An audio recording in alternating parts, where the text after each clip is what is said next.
ಇನ್ನು ಲೋಕಸಭೆ ಹಾಗೆ ರಾಜ್ಯಸಭೆ ಎರಡೂ ಕಡೆ ಗದ್ದಲ ಜೋರಾಗಿದೆ. ವಿಪಕ್ಷಗಳು ಉದ್ಯಮಿ ಅದಾನಿ ಕುರಿತಾದಂತ ಚರ್ಚೆಯನ್ನ ನಡೆಸದೆ ಕಲಾಪವನ್ನ ಮುಂದುವರಿಯೋದಕ್ಕೆ ಬಿಡ್ತಾ ಇಲ್ಲ. ವಿಪಕ್ಷ ನಾಯಕ ರಾಹುಲ್ ಗಾಂಧಿ ಅದಾನಿಯನ್ನ ಯಾಕೆ ಇನ್ನೂ ಕೂಡ ಬಂಧಿಸಿಲ್ಲ ಅಂತ ಪ್ರಶ್ನಿಸ್ತಾ ಇದ್ದಾರೆ. You think Adani is going to accept the charges? The point is he has to be arrested for thousands of crores. He should be in jail. The house is in disorder.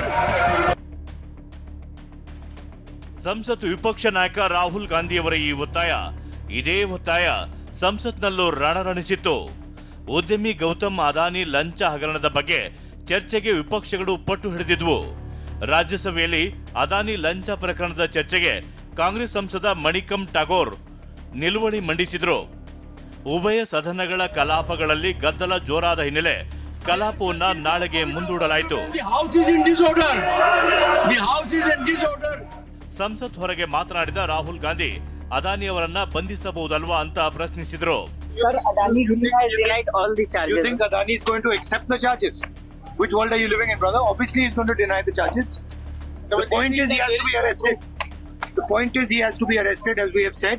Adani ಸಮೂಹದ ಸ್ಪಷ್ಟನೆಗೆ ಪ್ರತಿಕ್ರಿಯಿಸಿದ AICC ಅಧ್ಯಕ್ಷ ಮಲ್ಲಿಕಾರ್ಜುನ್ ಖರ್ಗೆ ನಿಯಮ 267 ಅಡಿ ಪ್ರಶ್ನೆ ಎತ್ತಿದ್ದೇವೆ ಅಂದ್ರು. वो तो सवाल हम उठा रहे ना, तो 267 में आज उठा रहे, आपको बता देंगे. अडानी ग्रीन्स ने सर स्टॉक एक्सचेंज को भी लिखा है कि अडानी का कोई भी इसमें एलिगेशन नहीं है. अरे ठीक है, आज वो हम तो उठा रहे ना सवाल, पार्लियामेंट में उठा रहे. ಅಮೆರಿಕದಲ್ಲಿ ಸಲ್ಲಿಕೆಯಾದ ದೋಷಾರೋಪ ಪಟ್ಟಿಯಲ್ಲಿ ಹಲವು ಲೋಪಗಳಿವೆ ಅಂತ ಅದಾನಿ ಗ್ರೂಪ್ ಹೇಳಿಕೊಂಡಿದೆ. ಅಮೆರಿಕ ಕೋರ್ಟ್ಗೆ ಸಲ್ಲಿಸಲಾದ ಚಾರ್ಜ್ ಶೀಟ್ನಲ್ಲಿ ಲಂಚದ ಆರೋಪ ಇಲ್ಲ ಎಂದಿದೆ. ಅದಾನಿ ಗ್ರೂಪ್ ಸ್ಪಷ್ಟನೆ ಕೊಡ್ತಿದ್ದಂತೆ ಸಮೂಹದ ಷೇರುಗಳ ಮೌಲ್ಯದಲ್ಲಿ ಭಾರಿ ಏರಿಕೆ ಕಂಡಿದೆ. ಹರೀಶ್, ಟಿವಿ9 ದೆಹಲಿ.